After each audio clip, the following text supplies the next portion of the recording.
guys, again Sid from Hunter and Chavy Investments. Today we're working on my 2007 Tundra. It's the rotor. We're going to work on the rotor. We're going to replace the rotors, replace both pads. This truck has pads on both the front and the back. Also replace the shocks. So that one you see up there, replace those shocks. Sorry for the background. I got a gun club in the back of my house, and I got a guy across the street from me mowing the grass. So if you haven't already, hit the subscribe button. Turn that notification light blue, and it'll notify you when you guys see new videos that's being uploaded. So it's a 2007, and having already, I have a affiliate link with Amazon. If anything, you see any products listed below, helps to support the channel. So you click on the links for Amazon, that'll help to support the channel. And if you have interested in real estate and wholesaling, you can check me out on my affiliate link with PropStream. So here we go. So 2007 Tundra, 4.7 liter 4x4 SR5. So first model of this year. So what I did was about the rotors, and I cleaned them out with some gum out. So basically it's a degreaser. I'll show you that. So there's the new rotors. I sprayed out with gum out. So basically it's a degreaser, carbon choke degreaser. So just because when they come in package, they come in a plastic wrap, and usually they're greased up so it doesn't rust that much. So that's what you do. You kind of spray it, let it dry.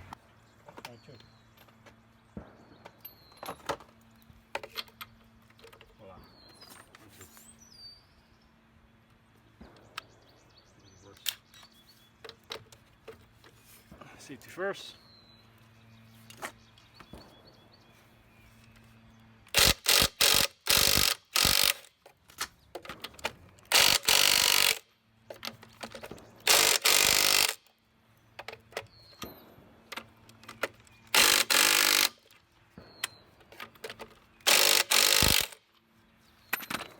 I'm going to bring the truck up a little bit. Nothing crazy. I think I'm going to support it with some cinder blocks and maybe this tire itself. It's all about safety, guys.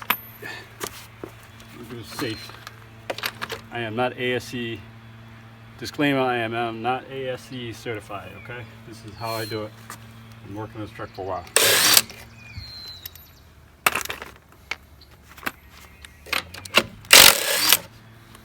Again, if you don't know, this channel is all about helping you save money. You get through real estate, fixing cars, fixing houses. If you've seen my other previous video, I worked on my toilet because I had a phantom flush. Check that video out when you get a chance. That means there's a ghost flush in your toilet. Somebody's taking a pooper in the toilet. Interesting. But that was an easy fix. So you want to know more about that? Check out that video. And we basically just kick the tire come up because it kind of cakes onto the rotors. There it is.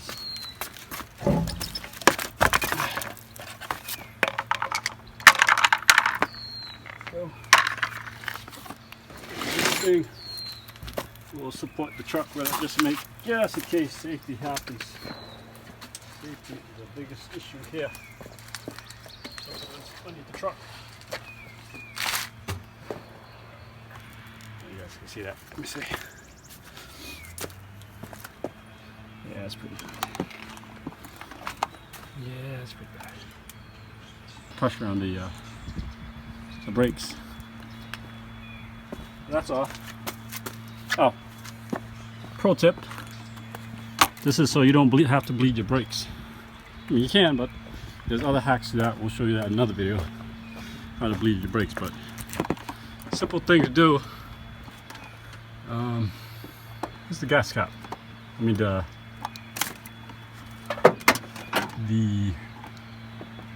oh, I can get this right. This is right there. That reservoir is the, oops, that did not just happen. That is the brake reservoir. I don't know, I'm losing my words today. So what you want to do is unscrew it. Some cars unscrew it. Some people, this one's a pop on. So you just want to pop it off so that way you let air. Because what's going to happen is you're going to push all the caliber back in. And it's going to kind of regurge back into this reservoir.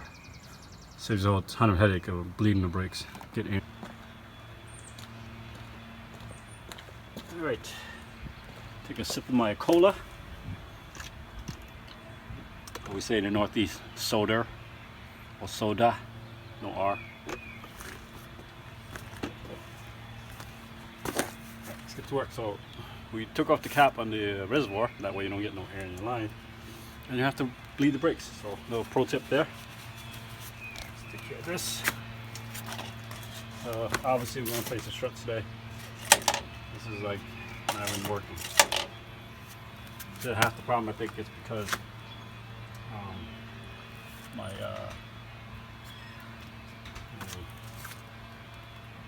truck is being used as a plow too, so it doesn't help things in that matter. Not take it off, but swivel it up. Actually no, we're going to take it off because this is how the rotors can come up. So it looks like a 17 millimeter.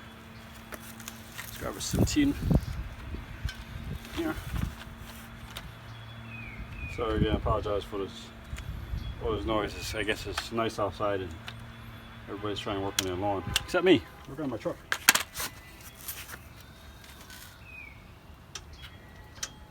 The guy mowing his lawn across the way there. There's all kinds of ruckus. So, 17 millimeter. At the Lucy.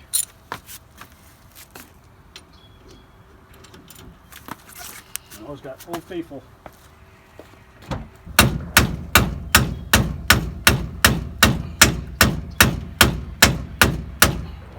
Alright. That's really on. Either way it has to come out. So brute force, what have you.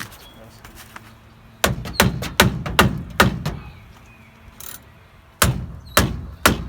There we go. One. It's like the boot on the pin on the caliper, because what happens is you step on the brake by hydraulics. The foot pushes in, it pushes the caliper together, but there's a boot that seals the whole hydraulic system. Looks like it's spinning right now. Peel back some of it. I think it'll be alright. It'll be okay. Got a needle nose. I don't recommend doing this because you might rip the boot. But okay. What you gotta do?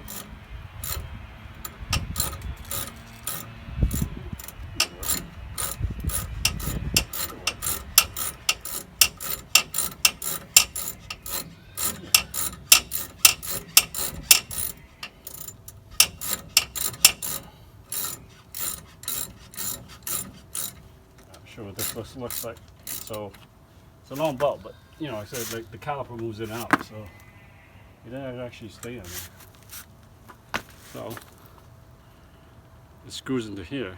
The caliper slides up and down this shaft, which is either, correct me if I'm wrong, comment below. I should be using white grease for this. Although it doesn't create heat, you just need a little lubrication. So I put that back before we put a new one in.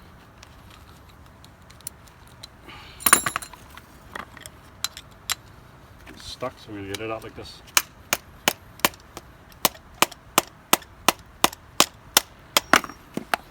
Basically what I did, the pro tip is when this bolt gets stuck in a socket, this flathead screwdriver, whatever you want, drive it through, pops out. Okay? Easy peasy. Alright, let's get the top one. So that was the bottom. Usually the two bolts hold the caliper. So, work on this one. The other persuader. 2.5 pound. 2.5 pound hammer. Sledgehammer. That's my socket, 17 millimeter. Slap this thing on there. Now, I'm gonna say, yeah, I'm gonna have to put this. Pro tip is because we're working on the rotor. You actually have to put your truck in neutral. So what I recommend is put blocks in the front or the back. Either way, sandwich the wheels in. That way the truck's not going to move. Luckily I didn't took out the other caliper pin. These are caliper pins. So what I'm going to do is Put the cap back on, kind of turn the key halfway to put the truck into neutral. But first, we gotta put that cap back on the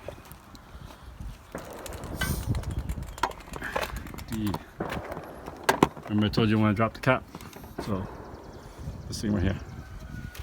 I'm gonna pop that back in, like so no air gets in. Otherwise, I'll deplete the system.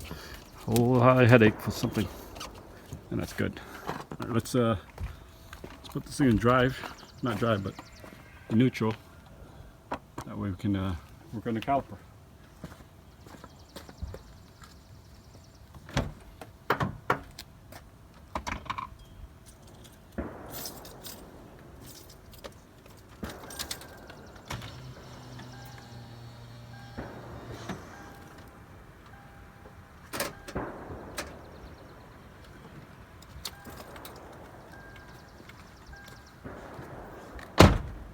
Now, the scary part is the truck will move.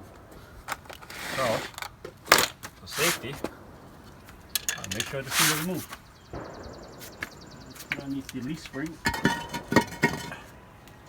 that ever happens, that'll drop there. You can see that. Little safety action I did there. So, cylinder block, use the leaf spring.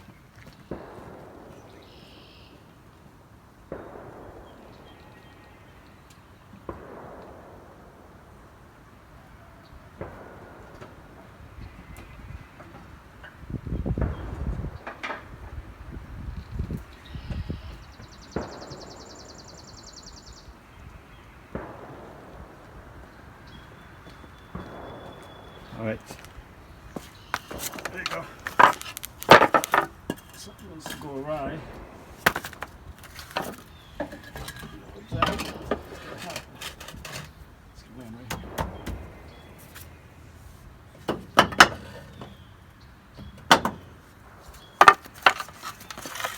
Probably go up a little bit too on the jack.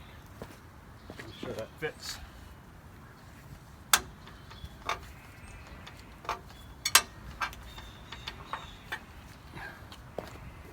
Remember, this truck is in neutral now. It will move with force. So,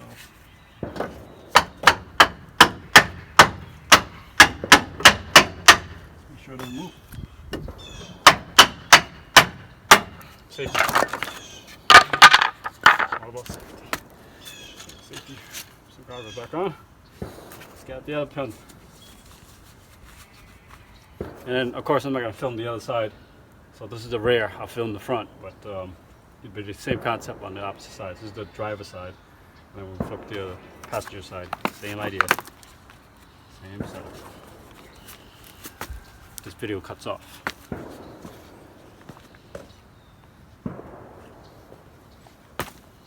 All right, the persuader.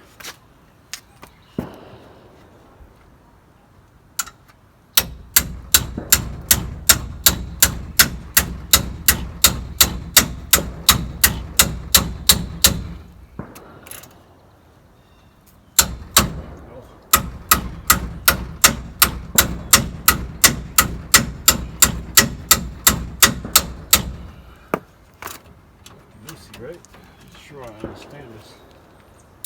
Yep, Lucy.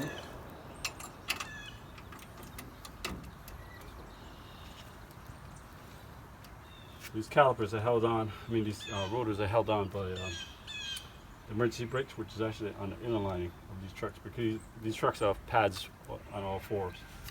So if you had a drum, you wouldn't see this at all. The whole thing would be just like this. A big, drum version. This is a padded truck.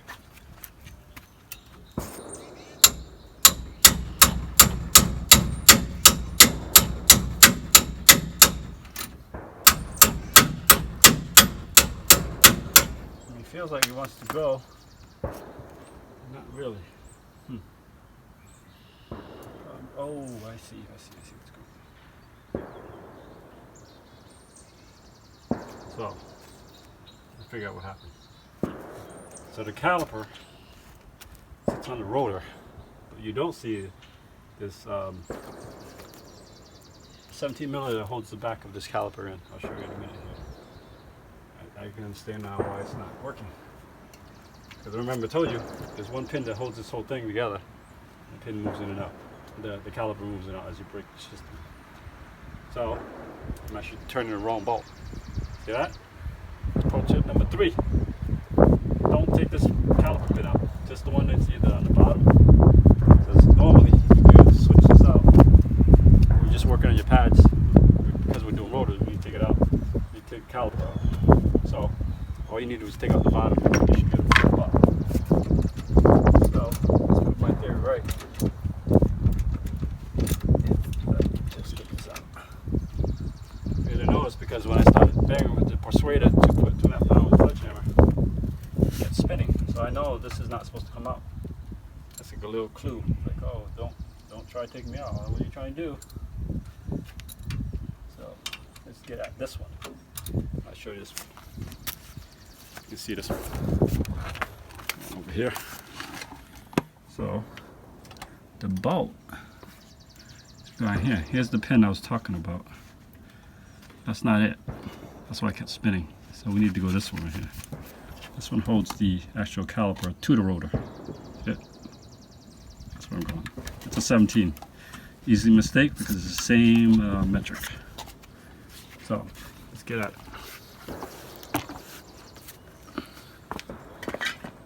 But I was able to correct myself, seeing that is the wrong one.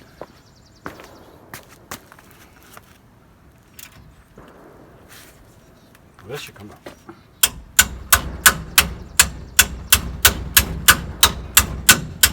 Difference? You can actually hear the noise difference. This one wants to come out. That one didn't.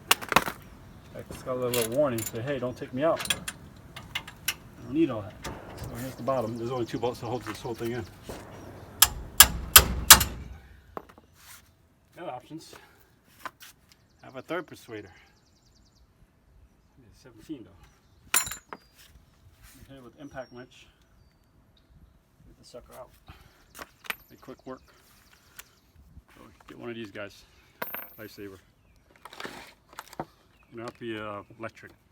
The battery one works just as efficient. It's just as powerful.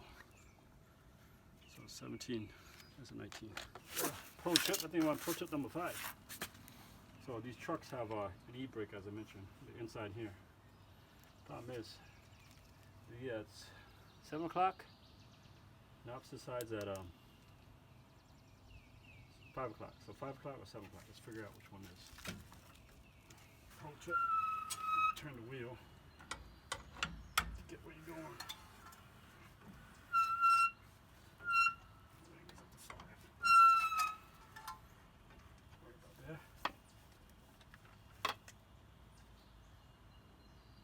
Yep, I see it. So,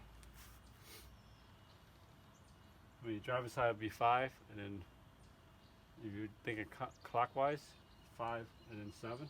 7 o'clock will be at the opposite side. So, let's contract this thing. So contract it, I want to say it's down. So up is to expand, down is to contract. It's tough for me now. I'm trying to figure out. But Toyota was smart. They made these 2 screws. What we're going to do is you're going to see me put a bolt in here, kind of put 2 bolts in it. It kind of pushes the rotor off the e-brake. But don't try to do it without contracting the e-brake first, which I'm doing right now is contracting the e-brake. Because it'll never come off. I tried that. So basically, you put 2 bolts, it's going to push the rotor off of the e-brake.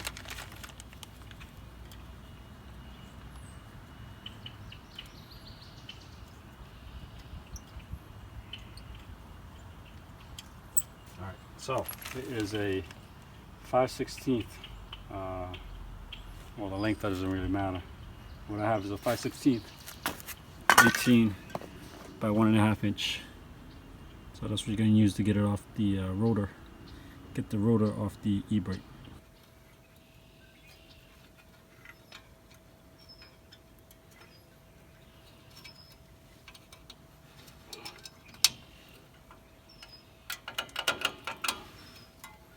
Yep.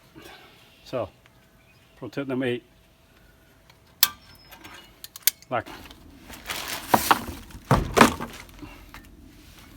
So, we should aim. So another pro tip is, this is where the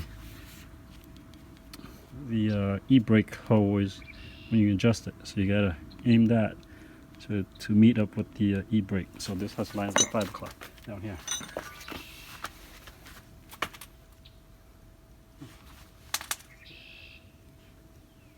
So right about here. Close to it.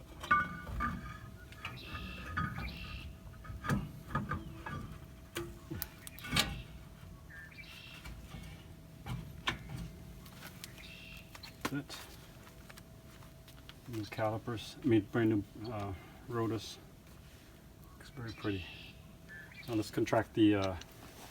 Remember I told you I left the brake reservoir open, so that way when we contract the calipers, it pushes the fluid back, so you're not getting the air in your line.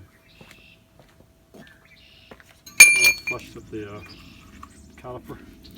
Now let's get the new pads.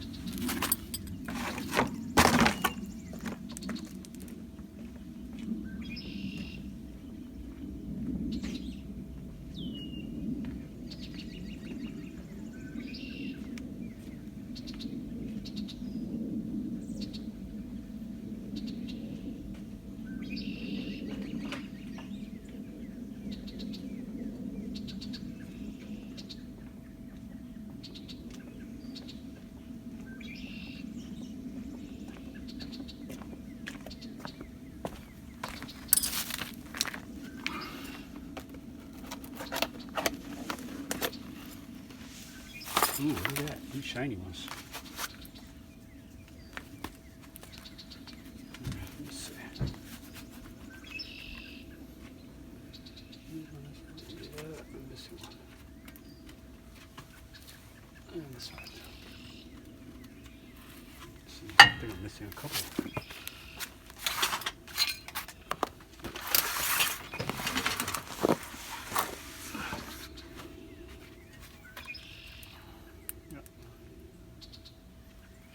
He's missing the top. Bottom's just that. I got my full ones. Too lazy. Getting late, too lazy. Oh, that's pretty tight there. Yeah, maybe we'll switch them up.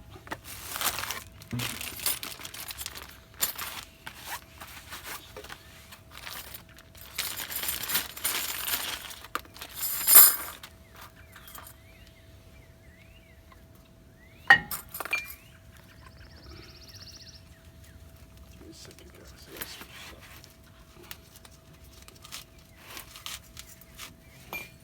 Un momento.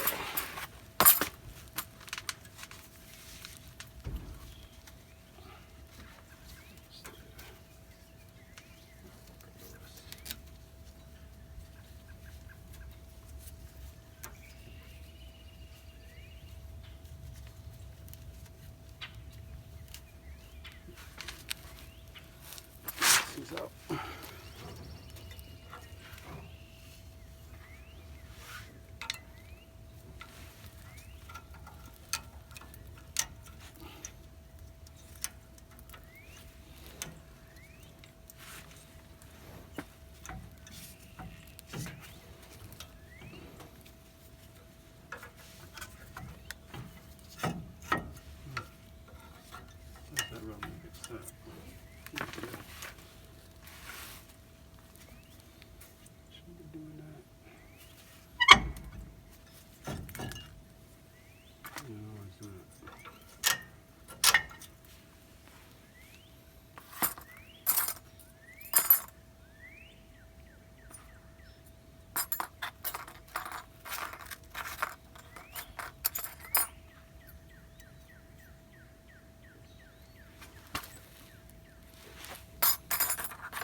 new brackets here. Seem like they're kind of close to the caliper, I mean the rotor.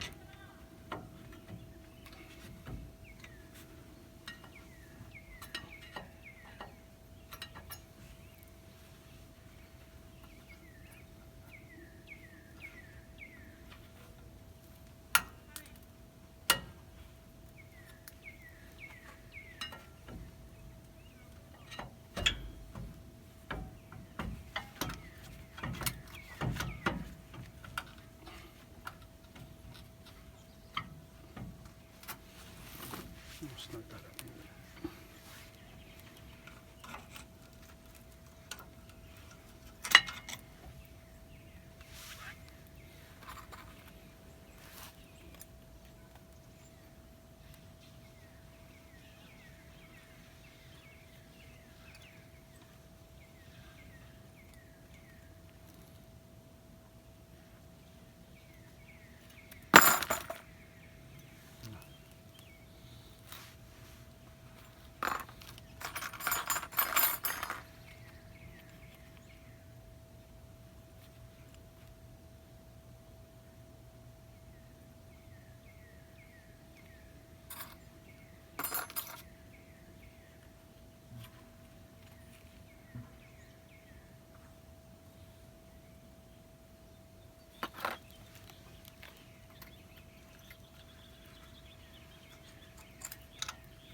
Alright, just to finish off the video.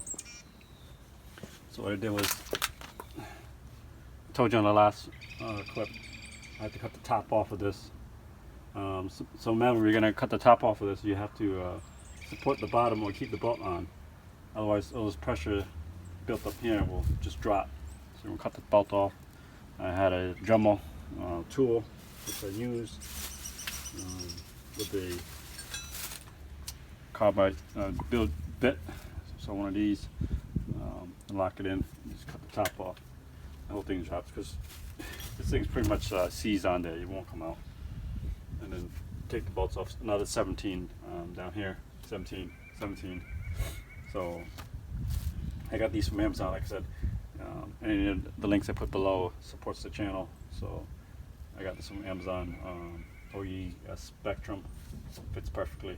It comes, I like it because it comes with the washer, the bolt, everything that you need. You know, fits right perfectly for this truck.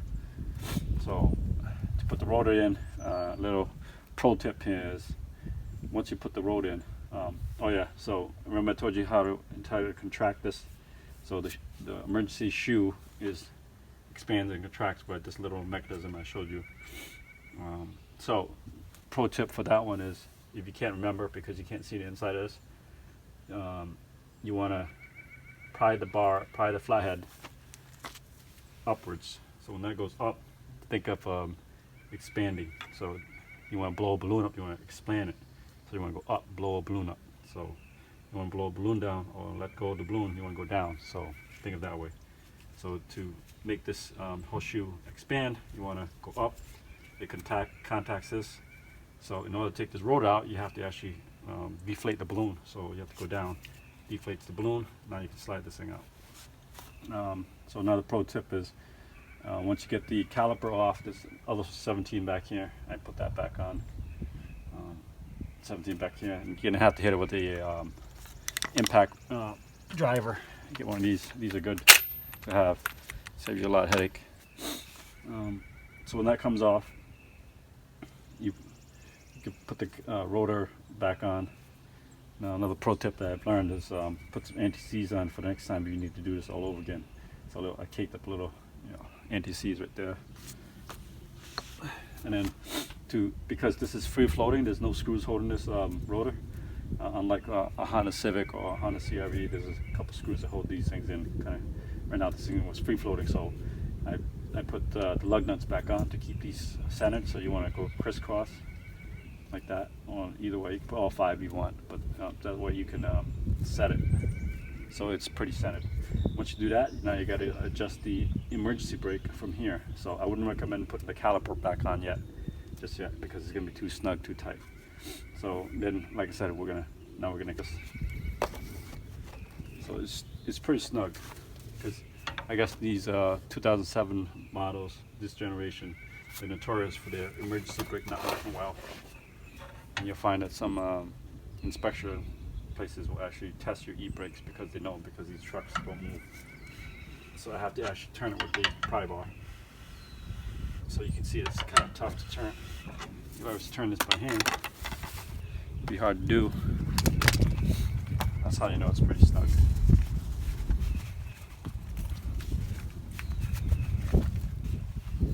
So it's kind of hard to turn by hand, so that's why you need the pry bar. So I know that's the e-brake is perfect. All right, that's it. That's the complete set. Put the caliper back on. Throw the new pads back in. They came with new clips. I put that in.